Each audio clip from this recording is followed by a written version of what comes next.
నమస్కారం గారికి. నమస్కారం. மதுரை பிஎம்ஓ சுரேஷ். மதுரை ரமண கேந்திரத்துல தான் எனக்கு ஆரம்பத்துல இருந்தே தொடங்கும். ஆனா நம்ம ஐயாவுடைய இலக்கத்துக்கு அப்புறம் தான் அதனுடைய ஆழமும் விரிவும் இவ்வளவு விஷயங்கள் அதுல இருக்கா அப்படிங்கிற தெளிவும் கிடைக்க ஆரம்பிச்சது. அது உண்மையிலேயே நாம செஞ்ச ஒரு பெரிய ஒரு அனுகிரகம். பகவானுடைய அனுகிரகம், ரமனுடைய அனுகிரகம், நம்ம ஐயாவுடைய அனுகிரகம் எல்லாமே. அத வேற என்ன, ஐயாவே நம்ம எல்லாத்தையும் முடிச்சு வச்சுட்டாருன்னு நினைக்கிறேன். இனிமே கேட்கறதுக்கு என்ன இருக்குங்கிற ஒரு அது இருந்தாலுமே இப்போ ஒரு சில கேள்விகள் வந்தது. அதுக்காக ஐயாட்ட வந்திருக்கேன். அதாவது அடிப்படையில ஓவியனா இருந்தாலுமே எல்லாருடைய ஓவியத்தையும் நிறைய பண்ணி பார்த்து கடைசியில அது முடிவு வந்து இங்க இருந்து முடியணும்னு இருக்கும். ஆன்ம கலையில வந்து முடியணும், எல்லா கலையும் ஆன்ம கலையில வந்து முடியறது. அது மாதிரி இப்ப இது இங்க வந்து முடியணுங்கிற அந்த ஸ்டேஜ் வந்துருக்கணும். அதான் நம்மளுடைய ஓவியமா வீட்டுல வந்து சசங்க ஊரா இருக்கணுங்க ஒரு ஆர்வத்துல ஆரம்பிச்சு, அதுவும் ஐயாவுடைய அனுகிரகம் தான். அது சரி. இப்ப 3 வருஷமா நான் எதையுமே பெயிண்டிங் அதையுமே கேட்டவங்களுக்கு பண்றேன்னு தவிர்த்து என்னோட திருப்திக்கு எதையுமே பண்றது கிடையாது. பண்ணணும்னு தோணல. அந்த நேரத்துக்கு வந்து சசங்களை கட்டிட்டு இருக்கலாமே, அதை கேட்டா இன்னும் தெளிவு கிடைக்குமேங்கிற அந்த ஒரு ஈடுபாடுதான் அதுல இருந்தது. ஆனா ஐயாவுடைய கேள்வியை வந்து அன்னைக்கு கேட்ட அகந்தை நான்பாவம் வெள்ளதான் ஏறுவா அப்படிங்கிற ஒரு கேள்வியிலதான் இதெல்லாம் நான் ஆரம்பிச்சேன். அப்ப இந்த நம்மளுடைய கலைகள் எல்லாம் வெள்ளதான் ஏறுவான்னு எனக்கு தெரியல. ஒரு இசையா இருக்கட்டும், ஓவியமா இருக்கட்டும், டான்ஸா இருக்கட்டும், அது வந்து வெளிய உலகத்தை தாண்டி போகும்போது வெள்ளம் தானே. அதாவது நான் வந்து ஆக்சுவலா உதிக்கிற இடத்துல அது வந்து தூய அறிவா இருக்கு. தூக்கத்துல எப்படி இருக்கு? தூய அறிவு. ஏன்னா ஏன் அறிவு நாங்க சொல்றோம்?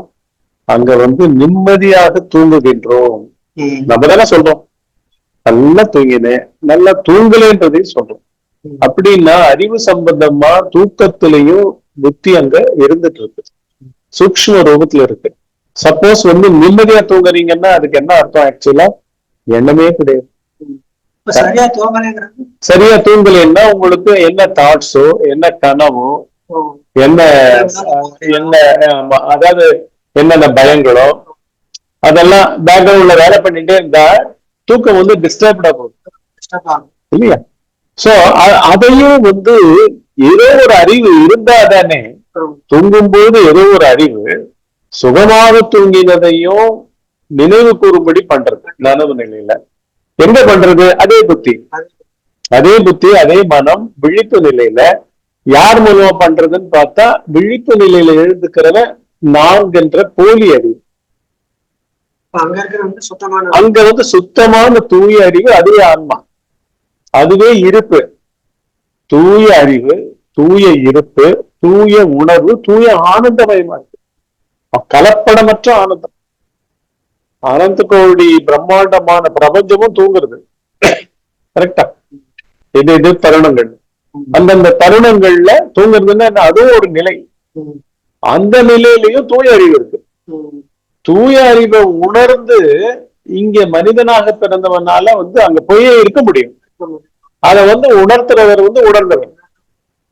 அவர் வந்து மிக துல்லியமாக என்ன பண்றாரு? 4 போலி அறிவினுடைய வேறுபாடு வித்தியாசத்தை காமிச்சு, 4 எப்படி வந்து எந்த இடத்துல வந்து சுத்தமா இருக்கு, தூயவராவே இருக்கு, ஆன்ம பொருளாவே இருக்கு, அந்த இடத்துல நின்று ஆன்ம பொருளா கூட கரைஞ்சிடலாம் அப்படின்றதெல்லாம் அவர் எடுத்து உணர்த்த முடியும்.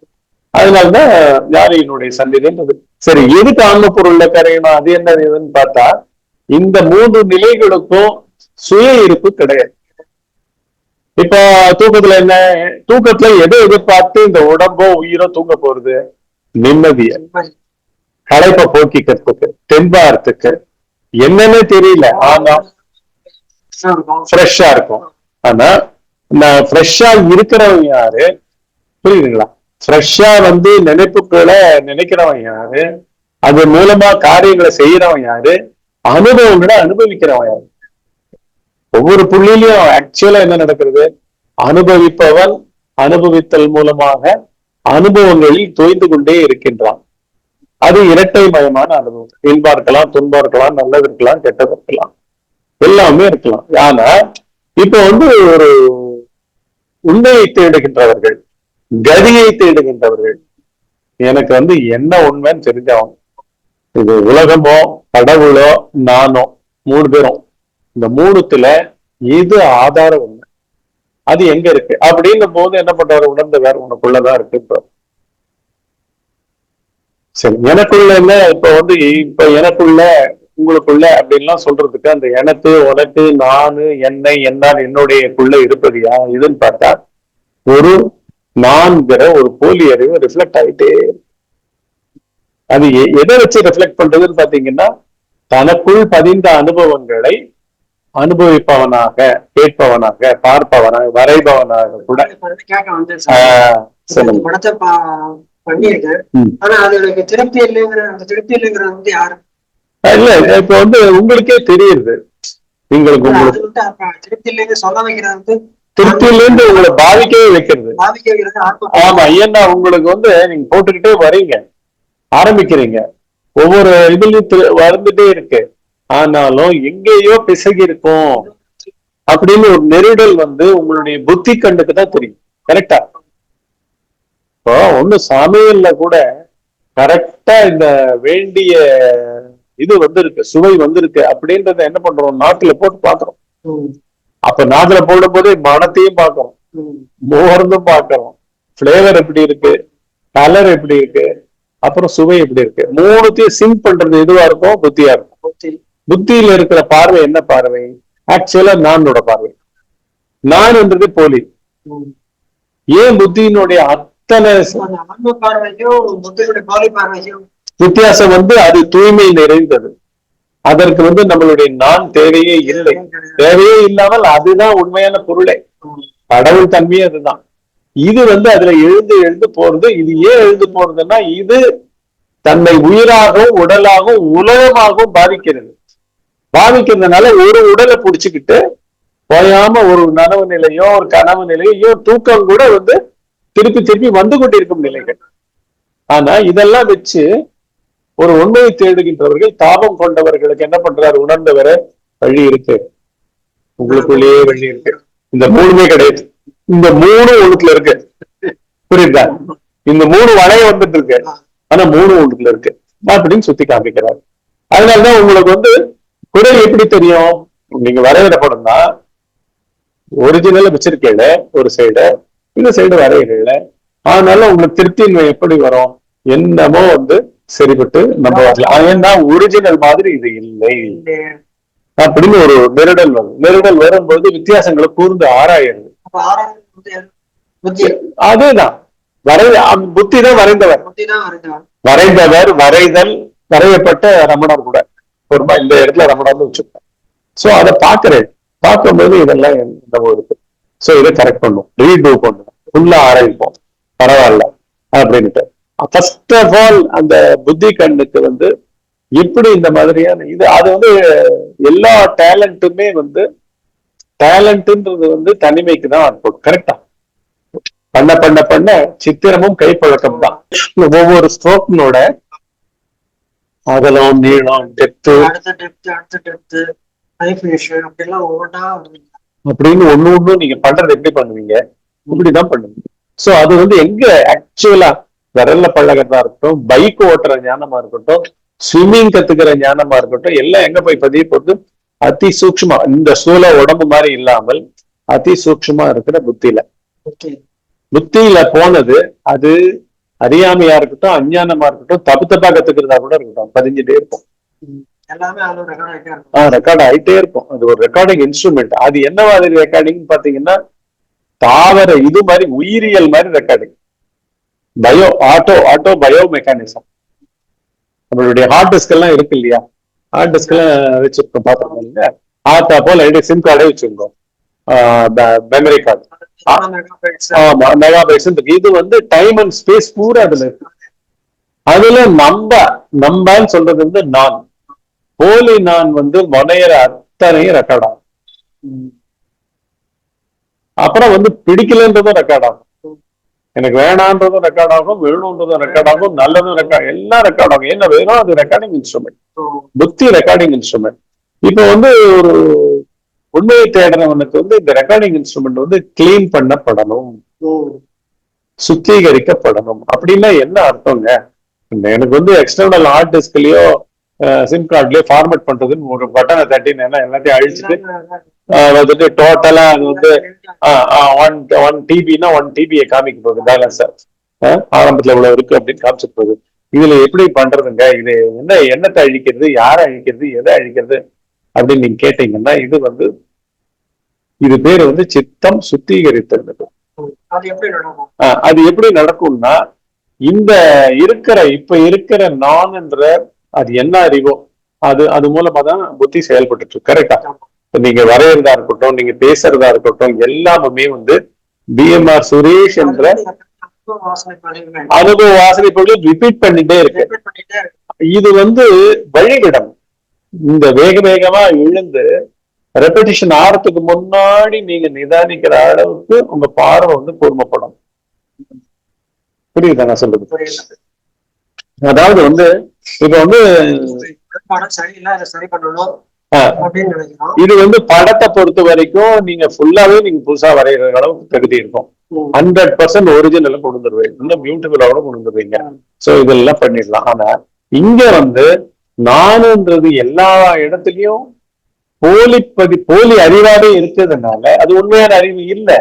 சரி, உண்மையான அறிவு எங்க இருக்குன்னு கேட்டீங்கன்னா ஆழ்ந்த உறக்கம் தான். ஆழ்ந்த உறக்கம் தான் கடவுள் நிலையான்னு கேட்டீங்கன்னா ஆமாம். ஆழ்ந்த உறக்கம் தான் ஆன்மாவா? ஆமாம். ஆன்மான்னா என்ன அப்படின்னு கேட்டீங்கன்னா தூய அறிவு, வடிவமற்ற அறிவு, உதியாத நீங்காத அறிவு, உதியாத நீங்காத ஆனந்தமய உணர்வு, இருப்பு. எல்லாத்துக்குமே இதுக்கு வந்து எல்லாம் இந்த உலகத்து பாஷையில இருந்து நெகட்டிவா சொல்லணும், இல்ல இல்ல இல்லன்னு சொல்லணும். ஆனா ஆமா ஆமா ஆமா அது என்ன பண்றாங்க, நாத்திகம் வரைக்கும் இருக்கு. ஆமா, நம்பாத, கடவுள் இல்லை எல்லாம் சொல்லுவாங்க. ஆனா அது சொல்லுவது கூட அவங்களுடைய பதிந்த வாசனை தானே, புத்தி வாசனை தானே. சோ புத்தி வாசனையில அவங்களுக்கு அப்படியே இருக்கு. அவங்களுக்கு வேண்டிய அந்த பார்வை திறக்கப்படலாம். இங்க என்ன சொல்றதுன்னா வந்து சுத்திகரித்தல் நடந்த பிறகு நீங்க வந்து பியூரா இருப்பீங்க. சுத்திகரித்தல் ஏதோ ஒரு மொமெண்ட்ல முடிய போறது இல்லை. நீங்க வந்து இப்ப இருக்கிற நாள உண்மையா ஐயா யாருப்பா நீ, அத நீங்க செய்யற வேலையை பத்தி கமெண்ட் கிடையாது, செய்யறத பத்தியே பார்த்தல் உன்னுடைய உண்மை என்ன அப்படின்ற ஒரு பார்வையோட நம்ம சொதர்மத்துல என்ன வேலையா இருக்கட்டும், என்ன நினைப்பா கூட இருக்கட்டும், அதை நினைக்கும் போது கூட நினைப்பவனை பார்த்து இப்படி நினைக்கிற நீன்றது என்ன பொருள் அப்படின்னு வெறும் பார்வை. அந்த பார்வை பேர் விசார பார்வை. அது சுத்திகரித்தலுடைய ஃபர்ஸ்ட் ஸ்டெப். உள்ள எந்த ஒரு டிரைவோட அரிச்சோட ஒரு நினைப்பா அப்படி எழுதுன்றதுனா கூட அந்த நினைப்புக்கு பின்னாடி போய் நீங்க நின்று பாக்குற லெவல்ல இருக்கும். நினைப்பவனை, விரும்புறவனை பார்க்கணும், வெறுப்பவனை பார்க்கணும், எதிர்பார்க்கிறவனை பார்க்கணும். இப்படி பாத்தீங்கன்னா என்ன, மொத்த வாழ்பவர்கள் எல்லாரையுமே மென்மையா பார்த்து ஆமா நேயமற்ற நழுவி நிற்கும். ஆமா, இது ஆக்சுவலா இந்த முப்படிகள்ல ஞான ஆகாரத்தினுடைய நேயமற்ற, நேயம்னா வந்து அறிபடு பொருள், ஞான ஆகாரம்னா வந்து அறிதல், நேயமற்ற ஞாத்துருன்னா அறிபவன். சோ அறிபவன் அறிதல் அறிபடு பொருளா இருக்கிறதுல மொத்தத்துல தூய அறிவு நழுவாமல் நழுவி நிற்கும்ன்றாங்க. ஆனா இங்க வந்து பார்ப்பவன்னா நான் அதை பாக்குறேன் இதை பாக்குறேன், நழுவி நிற்கும். நழுவி நிற்கும்னா என்ன அர்த்தம்? அறிபடு பொருள் விலகிடும், பார்த்தல் கூட விலகிடும், உண்மையான பார்ப்பவன் இருந்துகிட்டே இருப்பான். பார்ப்பவன் இருப்பான். ஏன்னா பார்ப்பவன் பக்கத்து இல்ல, பார்ப்பவனுக்குள்ள பார்த்தல், பார்க்கப்பட்ட பொருட்கள் எல்லாம் அடக்கம். கேட்பவனுக்குள்ள கேட்டல், கேட்கப்பட்ட இதெல்லாம் எல்லாம் ஊடகங்கள். நல்லா ஞாபகம் வச்சுக்கோம். ஒண்ணு வந்து அறிபடு பொருள் பூரா மெமரி. கரெக்டா? நீங்க வந்து இந்த வீடு தானே அப்படின்னா அந்த வீடு தானே மெமரில இருந்தா கேட்கறீங்க. கரெக்டா? இந்த ராகம் தானே அது அப்படிதான் கேட்கறீங்க. புரியுதா? இதே மாதிரி எடுத்துடலாமா ஷார்ட் அப்படின்னு டைரக்டர் கேட்கிற மாதிரி எல்லாத்துக்கும் நீங்க பாத்தீங்கன்னா இது எல்லாம் மெமரி.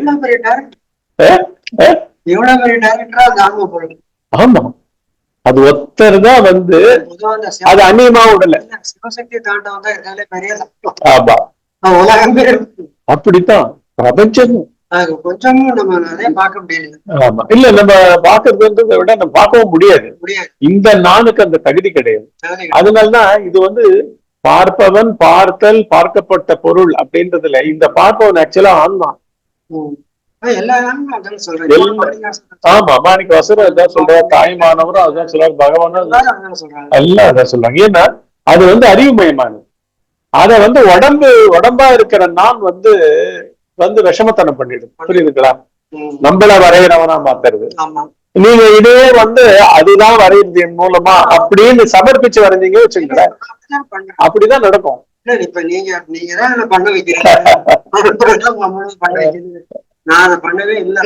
ஆமா, இந்த நான் எனது லவலேச ஒட்டாம நடக்கிற அத்தனையுமே என்ன ஆயிடுது, ஆன்ம பொருள் அந்த இடத்துல மலர ஆரம்பிக்குது. அதுதான் சித்த சுத்தி. சித்தம் சுத்திகரிக்கப்படுறதுன்னா என்னது, நம்ம பரம்பொருளாகவே மாறிக்கொண்டிருக்கின்றோம். இல்லாட்டி என்ன ஆகும், மெமரியா மாறிக்கும், அறிபடு பொருளை சேர்த்துக்கும், ஸ்கில்ல வந்து தன்னோடதான் மாத்திக்கும். புரியுதா? எப்படி வந்து கைக்கு வரைகிற சக்தி இருக்கும். யாரு? சரி சரி சரி. இந்த இடத்துல போயிட்டு இருக்கறதுனால இதை வச்சு எனக்கு என்ன பயன் கிடைக்கும், இதை வச்சு குடும்பத்துக்கு நம்ம என்ன பண்ணலாம், அது பண்ண முடியலையே அப்படிங்கிற அந்த தாட்ஸ்ல தான் போயிட்டு இருக்காரு. ஆமா ஆமா, அது அதாவது ஒரு பேச்சு சொல்றாரு இதை நான் செய்யலாம் செய்ய வைக்கிறேன்ட்டு, ஆனாலும் இந்த இடத்துக்கு வர மாட்டேங்குது. இல்ல இது வந்து இந்த இடத்துக்கு வந்தாதான் அப்படின்றது கிடையாது. அங்க வந்து உள்ள வந்து ஆணை வந்து அந்த நானுக்கு, அவருடைய நான் இருக்குல்ல, அந்த மைய நானுக்கு அது வந்து அருள் புரிஞ்சாதான் அது திறக்கும். நீங்க வந்து வெளிப்படையா சொல்றீங்க, நீங்க வந்து நான் வரையணுன்ற பாவமே எனக்கு இல்ல, வரைய வைக்கிறது.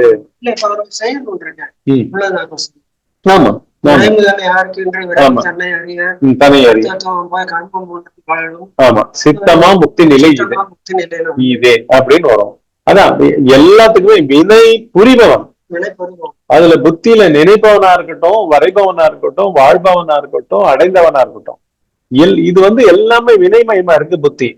ஆனா இதே புத்தி வந்து தூக்கத்துல ஒண்ணுமே தனித்த நான் இல்லாம சொச்சமா ஆன்ம பொருள்ல மயங்கி சுகம் அனுபவிச்சுன்னு கிடக்கு. அப்ப கூட அந்த தூக்க சுகத்தை உணர்பவன் யார் அப்படின்னு பாக்குறதுக்கு வந்து அதுதான் சித்த சுத்திக்கு உண்டான வழியும். அப்படின்னா இப்ப இருக்கிற நான் யாரு, இது வந்து பல்வேறு தனித்தன்மைகளால், ஸ்தூல தனித்தன்மைகளால் தன்னை மறைத்துக் கொள்ளுகிறது. இந்த ஸ்தூல தனித்தன்மைகள் அதை பார்க்கணும்னா ஸ்தூல தனித்தன்மைகள் வழிவிடணும். நீங்க ஒரு பாட்டு நீங்க சரியா வரலன்னா என்ன பண்ணுவீங்க, லென்ஸையாவது வச்சு பார்ப்பேன், அந்த இடத்துல என்ன பண்ணிருக்கோம் பார்த்தேன்னா ஒரு எக்ஸ்ட்ரா ஸ்ட்ரோக் ஏதோ ஹெவியா விழுந்திருக்கும், ஹெவியா விழுந்திருக்கும், இல்லாட்டி விழாம இருந்திருக்கும். அது ஒண்ணுக்குள்ளே ஒரு பேரடைம் ஷிஃப்ட் கிடைக்கும். கரெக்டா? டெப்த் கூடும், இல்லாட்டி தெளிவு வரும், படம் வெளிரும். இது வந்து ஆப்ஜெக்டிவா ஒரு ஓவியத்துல நீங்க உள்ள பார்க்கும்போது வித்த காமிக்கும். இப்ப நீங்களே சொல்றீங்க, நீங்க அனுபவிக்கிற சந்தோஷத்துல வந்து 5% தான் உங்ககிட்ட ஷேர் பண்ணிருக்கேன், 95% ஷேர் பண்ணலைங்கிறீங்க. முடியாது, முடியலையே. நம்ம விதவிதமா வந்து உணர்த்திட்டே இருக்கலாம். அங்க உள்ள வந்து நீங்க அது வழிவிடணும். போலி நான் இருக்கு பாத்தீங்களா, போலி நான் சட்டு சட்டு சட்டுன்னு வந்து இன்டர்பிரிட்டேஷன்ஸ் தான் மாற்றும், என்னென்னமோ தைரியம் கொடுக்கும். அப்புறம் இது முக்கியம் இல்லைன்னு சொல்லுவோம். இல்ல இப்ப எனக்கு சொன்னாலும் சொல்றாங்க. ஆமா, அதாவது இந்த ஆண்மையானவர் வந்து மேட்டுக்குடியினர் இருக்கான், மேட்டுக்குடியினர் இருக்கான், மேட்டுக்குடி வசதி வாய்ப்புகள்லாம் இருந்து இதுக்கு மேல என்ன அப்படிங்கிற கேள்வி வந்து அப்பதான் வருமா இல்லையே. ஒரு நந்தனார்லாம் அவங்க யோசிக்கிறது வந்து, அதாவது இந்த ரொம்ப கஷ்டங்கள்ல உள்ளவங்க, வறுமையில உள்ளவங்க, நந்தனாரு, துக்காராம், எத்தனை பேர் சொல்லலாம். அதான் ஒரு சில பேர் எல்லாருக்குமா இருக்கு. இல்ல மேட்டுக்குடியினர்ல எத்தனை பேர் ஆன்ம ஞானம் அடைஞ்சிருக்காங்க. மேட்டுக்குடியினர்னா அவங்க என்ன ஜாதி பிறப்பு சொல்றாங்களா, இதை பிறப்பு இதெல்லாம் எங்க இருந்து? பசியான ஆளுங்களுக்கு வந்து முதல்ல ரொட்டியை கொடு அதுக்கப்புறம் தான் அவனுக்கு வந்து யாழ்ப்பாணம் பாதிக்க முடியாது. எம்ஜிஆர் கூட ஒரு படத்துல சொல்லியிருப்பாரு, அவரவனை வந்து சிரிக்க வைக்கணும், சிரிக்கிறவனை வந்து சிந்திக்க வைக்கணும்.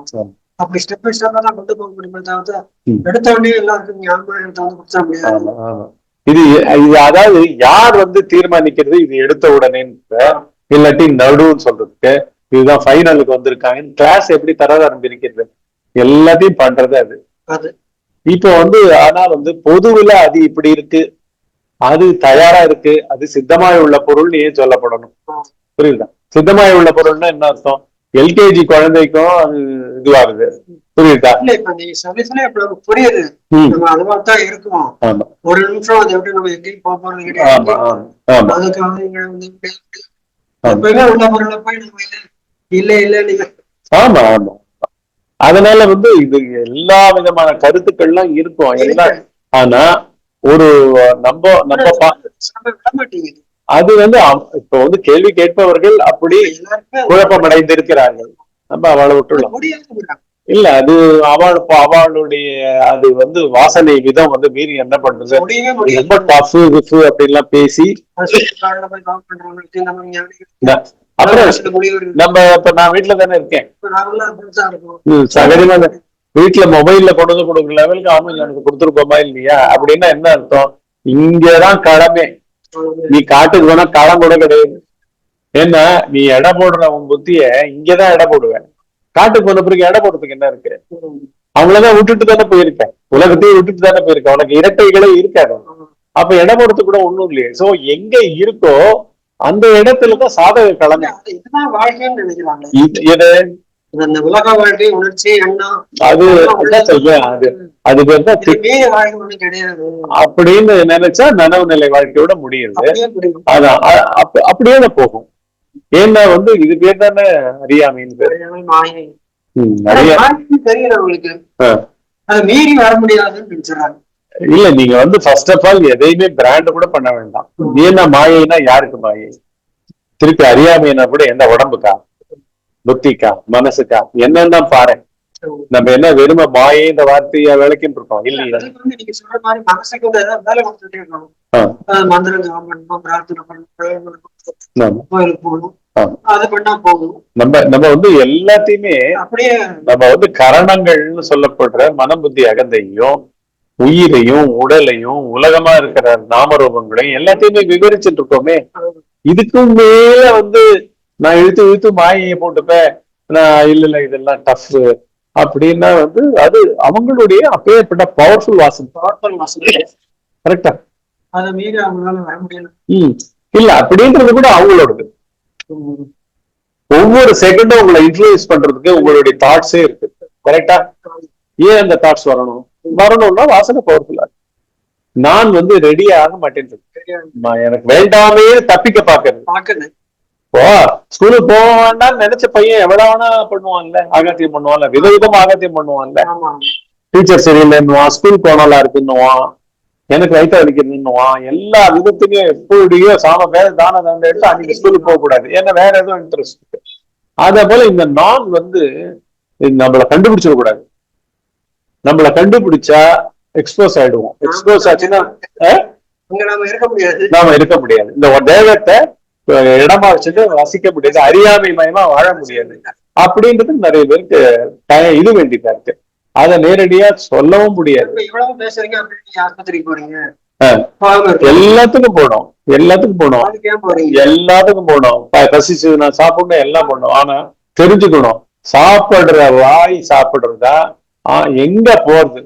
சோறா இருக்கட்டும், உணவா இருக்கட்டும், கண்ணுல பாக்குற காட்சியா இருக்கட்டும், உண்மையில் பார்ப்பவன் எவன்?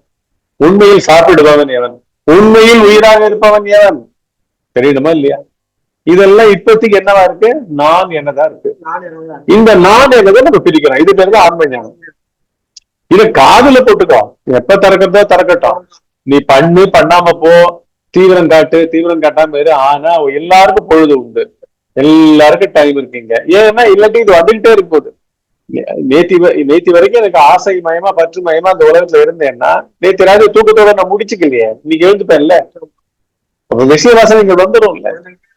நான் எனக்கு பீடிச்சிருக்குல்ல, முன்னிட்டு வந்து நிக்குது இல்ல. சோ இங்க வந்து களம் வந்து பெருசு. ஆனா நம்ம அதிசூக்கமான புத்தியை உபயோகிச்சுதான் ஆகணும். இதுல மேட்டுக்குடி கீழ்குடி அப்படின்னுட்டு எல்லாம் நம்மளே இத அறிவை அர்ப்பணிக்க தயாரா இருக்கும். நீ மத்த கூட்டம் சேர்க்கிறாங்க, அவங்க சொல்றாங்க, பேசுறாங்க. நம்ம இதுல யாரும் இந்த மாதிரி யாரும் போறது கிடையாது. இப்ப ரமண மந்திரத்துல கூட வெளியில போய் யார்ட்டையும் போய் சொல்லி இது தீர்வா வரணும். ஆமா, இது கேன்வாஸ் பண்றது, பப்ளிசிட்டி கிடையாது. இது உயிருக்கு உயிரா விரும்பணும். ஒரே டயத்துல இத்தனை பேருக்கு நான் ஆமா ஆமா அப்படின்னு எவ்வளவோ யாருமே பண்றாங்க. வியாபாரம் தான். ஆமா ஆமா. இன்னொன்னு அப்படி போக எப்படி போகும் புரியுதுங்க.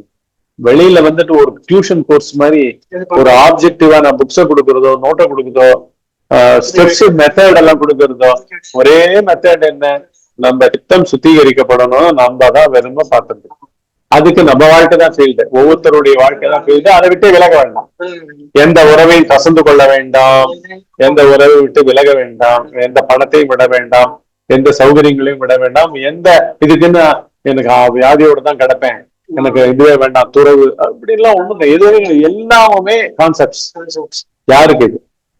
யாருடைய ஐடியா? யாருடைய நம்பிக்கை இது? அப்படின்னு ஈவன் நம்ம ஆன்மீகம் கூட தெரியல. இந்த உள்ளுக்குள்ள ஒவ்வொருத்தர்கிட்டையும் மூலத்துல அசைவது ஒரே ஒரு நான் பாவம். கரெக்டா? அந்த நான்னால்தான் எண்ணங்கள் இருக்கு, உணர்ச்சி இருக்கு, அவருடைய தேவைகள் இருக்கு, வாழ்க்கை அனுபவங்களும் நடந்துட்டு இருக்கு. அப்படி நடந்துட்டு இருக்கு அவன் யார்? இத ஆக்சுவலா இது மெத்தடு கிடையாது, கேள்வி கிடையாது. பாருப்பா பாருப்பா வெண்மையா பாரு. பார்க்க பார்க்க பார்க்க எண்ண ஓட்டங்கள் குறையும், உணர்ச்சி வசப்பட மாட்டோம், அறிவு நிறைய வரும். பார்த்தல்ல என்ன அது ஆக்சுவலா பார்த்தல்ல நடத்துறது அறிவு. அடுத்து பார்க்கும் போது தானே இடம் அப்படின்னு. ஆமா ஆமா, தனக்கு தானே கன்க்ளூஷன் போட்டுரும்ல. நம்ம எவ்வளவு ட்ரை பண்ணோம் கிடைக்கல அப்படின்னு ஒரு கன்க்ளூஷன், புரியுதுங்களா? சோ எல்லாத்துக்கும் எண்ணம் வந்துடும். எண்ணம் சால் ஜாப் சொல்லும், காப்பாத்துற மாதிரி ஏமாத்தும். எந்த எண்ணத்தினால எப்படி காப்பாற்றப்பட முடியும்? எல்லா எண்ணத்தையும் நனவு நிலை பூரா யோசிக்கிறோம், இதை மீறி கனவு வேற காண்கின்றோம். ரெண்டுமே இல்லாம தூக்கம் வருது இல்ல. தூக்கத்துல எண்ணமும் இல்லை, எண்ணமும் இல்லை, உயிரும் இல்லை, உடம்பும் இல்லை, உலகமும் இல்லை. சோ எல்லாமே மாயாஜால நிலைகள், 3 நிலைகள், 3 முப்பாழ்னுவார், 3 பாழ்னுவார். என்ன சூன்யம்? ஒண்ணுத்துலயும் வரணும் இல்ல, ஒரு அனுபவமும் இல்லை, எதுவும் இல்லை. ஆனா சீரியஸா இருக்கு, இருக்கிற மாதிரி. ஏன்னா தேகத்தினால கன்ஃபியூஷன் இருக்கு. தேகாத்ம புத்தின்ற உதிக்கிற இடத்துலயே தேகாத்ம புத்தி தான் அதை பண்றது. அதை நம்ம என்ன பண்ணணும், அர்ப்பணிச்சுட்டே இருக்கணும். அதுக்கு சத்சங்கம் பெரிய ஒரு சத்சங்கம். அப்புறம் எப்பெல்லாம் வாய்ப்பு கிடைக்கிறதோ உங்களை மாதிரி நேரம் வர்றது, இதுதான் நல்லது நல்லது. படங்கள் பண்றதுனால கேட்கறது கொஞ்சம் பிரேக் ஆயிடுது. ஒரு அரை மணி நேரம் பண்ணா ஒரு அரை மணி நேரம் அருணாசல இப்பதான் ஆரம்பிச்சிருக்கு. அதுல இந்த நூல் வரலாறுன்ட்டு நீ ஒரு 1.5 மணி நேரம் வரைக்கும் பெஸ்ட். அப்படியா? அச்சரமாலே பாடுறதுக்கு உண்டான எப்படி அது உருவானது, இந்த பாட்டுல இன்னும் ஆரம்பிக்கவே இல்லை. இந்த நூல் வரலாறு சொல்றதுக்கே நீங்க 1.5 மணி நேரம் பேசுறீங்க. ஆமா, ஏன்னா எப்படி அந்த அன்பர்களுக்கு ஒரு ஈர்ப்பு ஏற்பட்டது. ஆனா பகவான் சொல்லிட்டு நான் விளக்கம் சொல்ல மாட்டேன் அதை பாடினாலே போதுமே அப்படின்னு சொல்லி பண்ணணும்னு பாக்குறது. ஆனாலும் கேட்கிறா, கேட்ட பிறகு கொடுத்த பிறகு மீனிங் சொல்ல மாட்டேன்ற. இதெல்லாம் இவங்க எழுதின பொழிப்புற இல்லையா? அவரு ஆமா ஆமா. ஏன்னா மொத்த வாழ்க்கையை அதுல வாழ்ந்து காமிக்கிறோம். அதனால அந்த 108 பாடல்கள்லயும் கண்ணிகள்லயும் தன்னுடைய வாழ்க்கையே காமிக்கிறது. அம்மா அப்பால இருந்து ஆரம்பிக்கிறார். அழகு சுந்தரம் போல் நீயும் அபிநமுற்று இருப்போம் அருணாச்சலா, அகமும் நீயும் அபிநமாய் இருப்போம் அருணாச்சலா. சோ அப்படின்னு அம்மா அப்பால இருந்து ஆரம்பிச்சு ஆமா ஆமா, கேள்வியான கேள்வி, ஊடல் கூடல் சிங்கார ரசம், இது இல்ல ஒரு லவ் அஃபேரை காமிக்கிறாரு, கல்யாணம் பண்ணிட்டு தாமதிய வாழ்க்கையை காமிக்கிறாரு. நாமளே கேட்கிறோம். ஆமா ஆமா நாமளே இப்ப கேட்கிறோம். ஆமா இப்ப இந்த மாதிரி கேள்விகள்லாம் வரும்போது இல்லாம இதை வந்து யார் பண்றாங்க? ஆமா சோதனை யார் பண்றாங்க? எல்லாம் ஒரே பொருள் தான். இருக்கிறது ஒரு பொருள். ஆனா அந்த ஒரு பொருள் ஆழ்ந்த உறக்கம்ன்றது ஒரு எக்ஸாம்பிள். அங்க தூயதா இதுவா இருக்கு. ஆனா உதிக்கிற இடத்துலயும் தூயதா இருக்கு. நானா இல்ல அங்க, ஆனாலும் நான் தான் யாரோ ஒருத்தர் அனுபவிக்கிறேன். அப்போ தூயதா இருக்கு. அதை பிடிக்கணும் அப்படின்னு சொல்றோம். சரியா? பிடிச்சுப்போமா?